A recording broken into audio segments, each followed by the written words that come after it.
Hello there, lovely people. It's Alex from Nintendo Life here, and I am here with a little special guest known as Arekkz. Say hello, Arekkz. Hey, how you doing? Hello, Arekkz.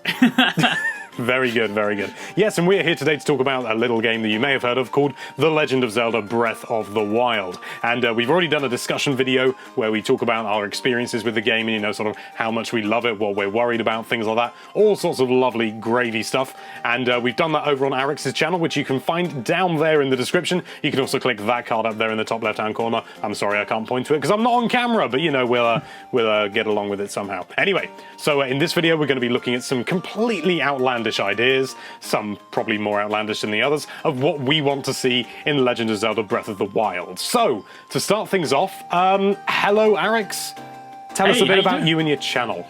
Oh, thank you. Well, yeah, so I run the Arekkz gaming channel, so I cover a wide variety of games from different platforms and whatnot. Like my large ones are Destiny, Division, and Monster Hunter, but I'm a massive Nintendo fan through and through. Like, I'm always going to be a Nintendo kid at heart, and Zelda is like my all-time favourite series, so it's yeah, Breath of the Wild is definitely a super exciting thing for me. I can't wait. I want it to be 2017 now, just so I can play that game and nothing else.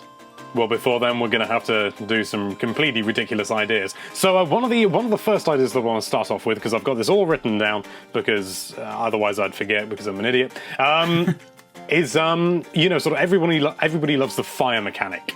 And well, yeah, I mean, you know, it almost goes without saying, but one of the things I'd really love to see is the ability to use fire in camps to sort of flush out enemies. Yes, yeah, that could be super cool. In fact, it kind of, to a certain extent, reminds me of one of the parts of my playthrough. Did you get the fire rod at any point during your? Oh yes. Yes, yes. So that's a massive load of fun already. But there's that area in the corner of the plateau with like the burnt grass, and when you do actually set it alight, and it does set light to everything. There were a lot of enemies that ran out, so I think there's definitely that would be super good, because then it kind of, you have this. You could then set up traps for people. And I mean, imagine how, if you're working with the physics engine, imagine if you placed, say, bombs, because you can detonate your bombs now, right? So you could place bombs at the front, flush out the enemies from behind, and you almost make them run towards their own death, right?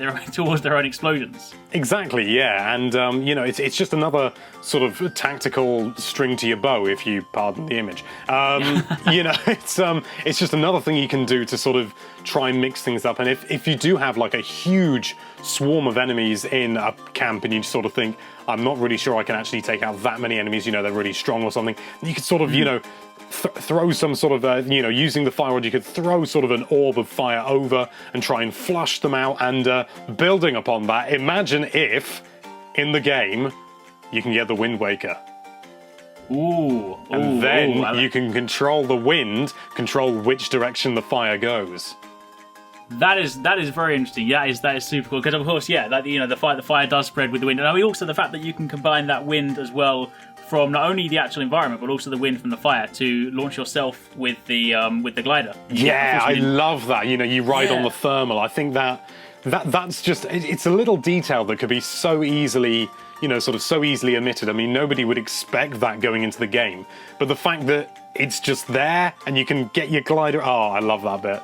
Yeah, but to your point, then if you had something, either the Wind Waker or something akin to that, then that's going to open up so many possibilities. Especially if you can, because there are certain things you can do in game. Admittedly, your timing needs to be pretty good, but there are certain things you can do, while in the air. Things like shield surfing, or you can go from shield surf to gliding. So imagine if you had the ability to say, control the wind, launch yourself up, drop your glider, control the wind again, and then launch again. You're going to have these crazy platforming situations where maybe you might not be the place you're supposed to go, or maybe it's not how you're supposed to traverse the environment. For those people that are a little bit kind of MLG with their skills, so to speak, then I think you've got some interesting scope there. That's one word for it.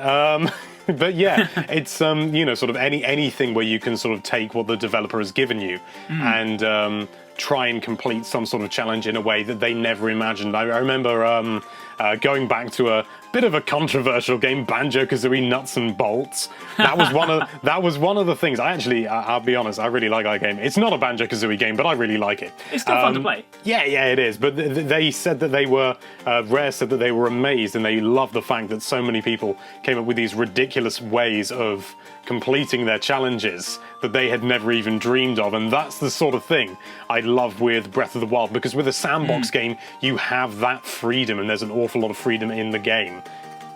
Oh yeah, no, definitely. I mean, I think one of the ones that like in itself is probably going to create so many of those opportunities. The rune that you get from one of the shrines that allows you to freeze things in time, and you can then hit them while they're frozen. Oh yeah.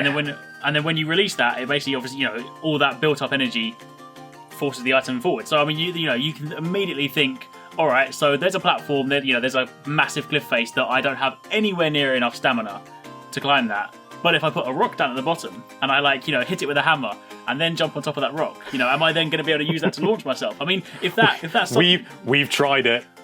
Oh, did it work? It doesn't work. Oh, but imagine if there was some sort of upgrade, like there's some sort of item, like maybe some sort of gauntlets, like golden gauntlets or something like that, or silver gauntlets, whatever you want to call them, where you could actually grip onto a rock like that. Like it would allow you to do that because you can just like grip, and that's like a much sturdier way. And you could even if you were climbing up a mountain, if you had them, you could also theoretically just like grip onto a wall and maybe just like recover your stamina.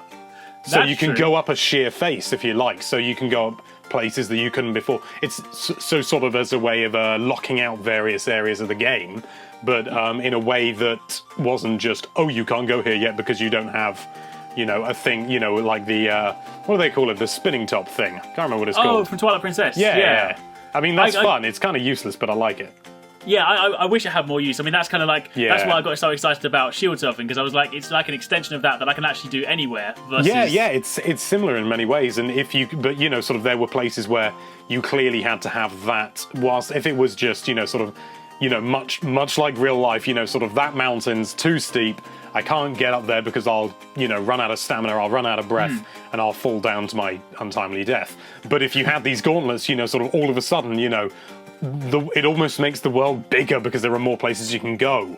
Yes, no, definitely, yeah. And also the other thing to think about as well, I mean, whether it be gauntlets or whether it be runes, whether you can kind of combine that with, or like whether you can use it in air. So, for example, I tried, I know for a fact you can't use your runes while you're shield surfing, which is a bit of a shame. I was hoping I could surf and throw bombs, but if to that kind of rock and just idea pick up a great big metal boulder and just slap it around all the enemies. That would be fantastic. But I was thinking more to I know you said the rock thing didn't quite work, but maybe if there was an item that did work that allowed you to launch, could you then launch yourself up and then reuse the rune to then freeze it in air again? Imagine that. You're basically creating like a moving platform by freezing, knocking it up, jumping up with it, and then there's kind of sort of endless cycle of how high can you really go with it? Yeah, I mean you could even with imagine actually going, sort of going from a different angle. If you had one of those boulders, you had one of those magnetic ones, and you whack that loads of times with the hammer, and it starts, when it's frozen in time, and just as it's about to fly off, you get the magnet rune on it, and you just hold on to it, and you just go, oh! Oh, that would be amazing! Like Superman. I was just about to say, instead of that, I was thinking, one of my favorite, my all-time favorite item in every Zelda game is the hook shot. But I guess if you have the magnet rune, you kind of don't need that. But I mean, to that same vein, if you hit the metal rock, and instead of a magnet rune, you instead just throw your hook shot and grab onto it. It's like Spider-Man, clinging onto a moving car that's being thrown by it's primitive Spider-Man. Oh yes! Oh, there's gonna be so much fun. I mean, I wonder how long people are gonna just be in the open world, being I haven't actually progressed the story in the slightest, but I've done loads of cool things. Yeah, I mean that would be fantastic. Just to have that level. I mean, obviously it's based on a physics engine, which is definitely a first for the Zelda series. I think Skyward Sword had a bit of it with things like the bomb rolling and stuff like that, but it wasn't it wasn't dynamic, was it? It wasn't a dynamic physics engine. No, definitely. Yeah, it was very much if it's supposed to happen, then it will happen kind of thing. But it's not Yeah, but another thing actually that I was thinking about, the mirror shield, obviously. Yes. Love the mirror shield. It's used to reflect light. What if you're out and about and you can use the mirror shield? You can use the mirror shield to blind your foes. Ooh, that's a cool one. That would be really cool because especially when you have then. If you then combine that with your idea from the beginning of the video, imagine if you flush out those foes with flames and they run towards you and you blind them. And they run into the fire because they can't see. Yeah, they're going to have a really, really bad day. Yeah, or they just start flailing around wildly because they can't see or anything, and they end up hitting their teammates and stuff like that. That is going to be the possibilities, that would be super. And also, like, especially if you can also with fire, it depends on. I know typically in the past, all of the mirror shield usage has come from very, very bright sunlight, but it'd be interesting to see whether there would be some kind of sandbox element, whether it be fire or whether it be the fact that you can use a sword against flint to effectively make a spark, whether you can kind of use some sort of like a sandbox environment combined with a shield. Not sure how you'd use a shield if you're also hitting a thing with a spark, or like hitting a sword against a rock, but things like that. Although actually, no, maybe you could use it because you can drop items, can't you? You can drop shields. That's true, yeah. Oh, and so suddenly, or if you could get like a magnifying rune, where you shine the mirror shield, and then you like hold up this rune or like this item with the magnet rune or something, and you reflect and you essentially concentrate the rays to start fires on the ground. Oh yeah. So now we're getting outlandish. The old school magnifying glass, like burning ants on the ground. I promise I didn't do that. I'm not me. No, I didn't do that either. I just, I hasten to point out, I was very young. I threw them in spiders' webs. I was a horrible child, apparently. It was quite nice. You could say on the flip side that you're feeding the spider, right? You're kind of being good but it still doesn't stop me feeling guilty today. That is fair. Oh, and another thing that we know is in the game is desert areas, obviously, yes. And sort of you've got ways to keep warm in cold areas. So I'm wondering whether you can keep cool in desert areas. Yeah, well, there's one thing. I mean, we've obviously seen from the snowy areas you have you have warm clothes you can put on. We actually saw in one of the E3 gameplay segments, there was a part where Link's got like this. I call it the samurai top knot because it's like a really high ponytail. Now, I'm not sure whether it's just a case of. I mean, we know there's different clothing items in the game, and some of them are. They do have defense, value. Some of them are cosmetic. Some of them actually have a lot more uses. So it may well be that just by tying up your hair, you actually have a way to stay cool. Or it could, of course, be the fact that he's got lighter clothing as well, because in that segment, in that clip, he's got like these baggy, almost Aladdin-looking pants on him, and plus he's got this blue jacket. So it's a really cool. That kind of leads us into something that I'm actually super excited about, which is just this whole clothing and the cosmetic side of things, because up until now in Zelda games, the most we've really had is tunics or your pajamas in Wind Waker and whatnot. So the first that was always the best, running around in your pajamas. That was so good, doing that playthrough so you can play through the whole game in your pajamas as well. That was my highlight of my Wind Waker career. Only topped by the ability in the Breath of the Wild to run around topless in your pants. That is true, yes, and now potentially with the top knot. Yes. I wonder actually, what were you saying about the top knot? I wonder whether that's just, sort of when Link goes into a hot area, he's sort of, this is warm, and he sort of, he does a little animation where he puts his hair up. With like one of those like little scrunchie. Maybe not an actual scrunchie because they probably haven't been invented. Although then again, they've got magnet runes, so I don't know. Maybe the Sheikah have invented scrunchies. Maybe the very few rupees that you have to go and find, you actually use to buy scrunchies. That's the only thing you can buy in the game, scrunchies. Yeah, the only thing you can buy. There's different colour scrunchies, and they can give you different hairdos, and it's the only thing you use rupees for. Hence why there are so few. Alternatively, sort of whether that's actually like whether there is headgear that you can wear, because I don't think we've seen hats before. I don't think so. No, we've seen armor suits. We've seen chest and legs. But I don't think we've seen much more. But I mean, there's got to be some kind of headgear. I'd imagine there's probably going to be a point in the game where we find the iconic tunic. So that's obviously going to come with a hat. Well, I don't know. I mean, because there was an interview with, I believe it was Aonuma. I'm not sure. It could have been Miyamoto. Okay. Someone involved in the development of the game, and they said, they were talking about the original tunic, and they were sort of saying, well, Link is, with Link, it's more of a sort of embodiment of being a hero rather than the clothes he wears. Of course, they could just be trying to throw us off with a red herring, but it's possible we won't see it, or if we do, it's like a maybe a bonus, like at the end of Skyward Sword, where a spoiler alert, you can get the Hylian shield. Yes, true, yeah. I suppose, they could have like a little like Easter egg or like a nod to it. It'd be funny if they did instead like a joke, like instead of having the actual tunic, you just have like a tiny green hat, like a Peter Pan style hat. But speaking of gear, one of the other things, if we're kind of going outlandish, as a fellow Monster Hunter player, I'd be interested to see if there's the scope, depending on how many pieces of gear we get, whether you actually start to have the scope for mixed sets, so to speak. Obviously in Monster Hunter you do it so that you can get skills from armor sets you would never normally get. And we know, say for example, you go to a cold area and you put on a tunic that will keep you warm. So, you're kind of done with that. Could there then be the scope to say, you throw on if it's only pants and top, maybe it's not going to be so exciting. But could you have like one warm piece of clothing, one cold piece of clothing, and then you're fine in both areas? Or if you have like a better piece of defense gear, like you have your upper body, the night set, like the night set you had, that suit of armor, but you then throw on some like fancy Aladdin pants. Are there going to be any benefits you could have? Could you have like higher defense with also more agility if you're not wearing heavy armor? Things like that are going to be quite interesting to see. Yeah, I mean, sort of obviously with The Legend of Zelda, you've got magic. So when it comes to,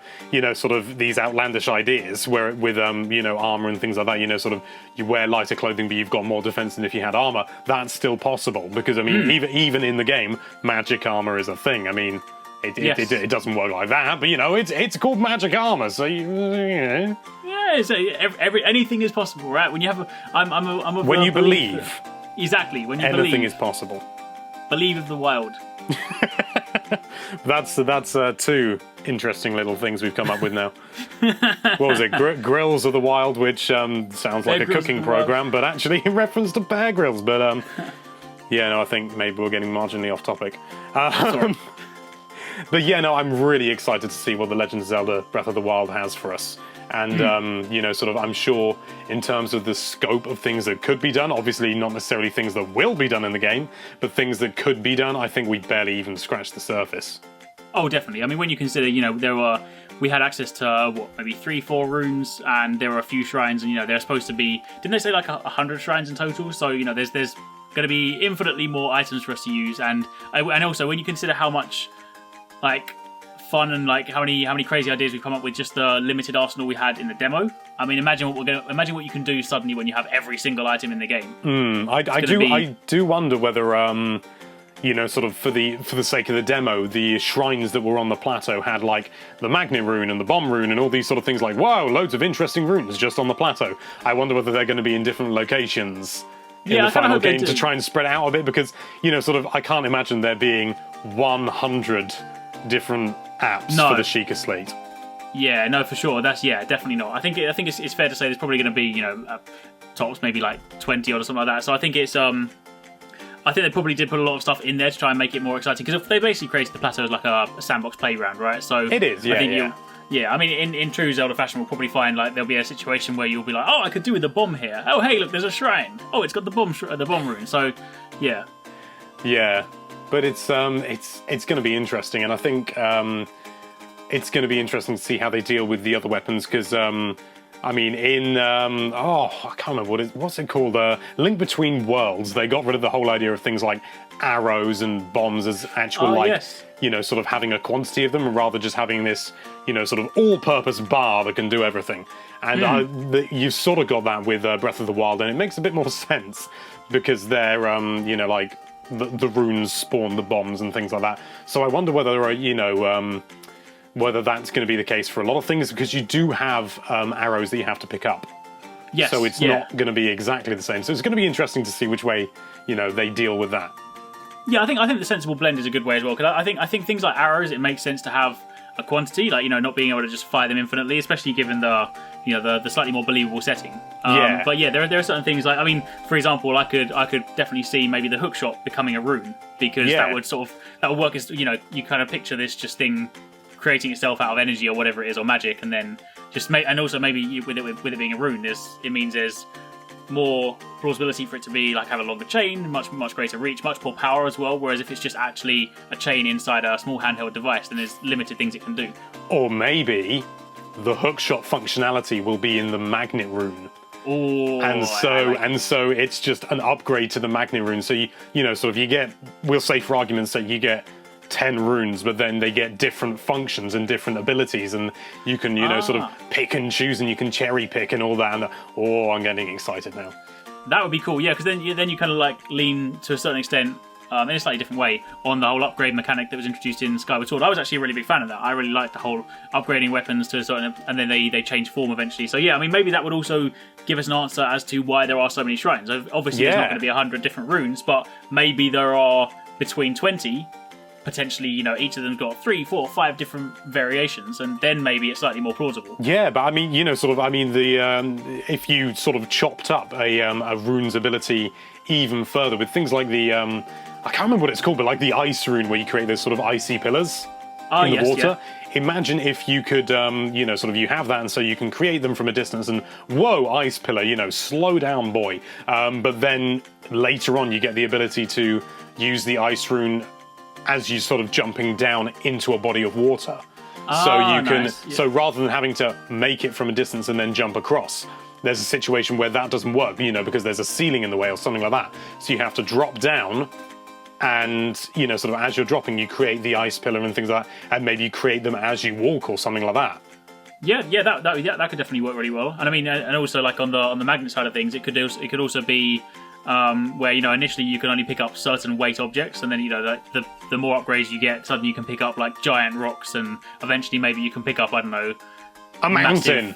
Yeah, mountain. I will move this mountain. Just lift up the whole of Hyrule Palace and just coax Calamity Ganon over that way. Maybe that's really what happened. Maybe the reason the plateau is, or that place is floating, is because someone had like a really powerful magnet rune, and they're like, crap, we need to take it away from someone. Well, what about if you could use the magnet rune essentially as like hover boots over metal structures? Oh, reversing poles and whatnot. Yeah. Hey, I'm liking it. That could be really cool. That is, but I do think perhaps this video has gone on marginally too long. Ah, yes, sorry. Maybe. No. It's great. It's great to have, you know, such a huge quantity of stuff. And thank you, Alex, or Arekkz, sorry, as you prefer to be known, at least in the world of YouTube, for joining us on this video. It's been tremendous to have you on. And of course, make sure you check out the other video that I'm in over on Arekkz's channel, where we look at the more sort of normal things in the Breath of the Wild. You can check that in the description below, or by clicking that card up there, although I don't know, because I don't think you can put two cards to the same thing in the single video. But we'll find out, won't we? We will indeed. And thank you so much for watching. If you like this video, then why don't you think of some outlandish ideas of things to do with that subscribe button, but keep it clean, and be sure to check out nintendolife.com for all sorts of lovely Nintendo-related content. Thank you again for watching. Bye-bye.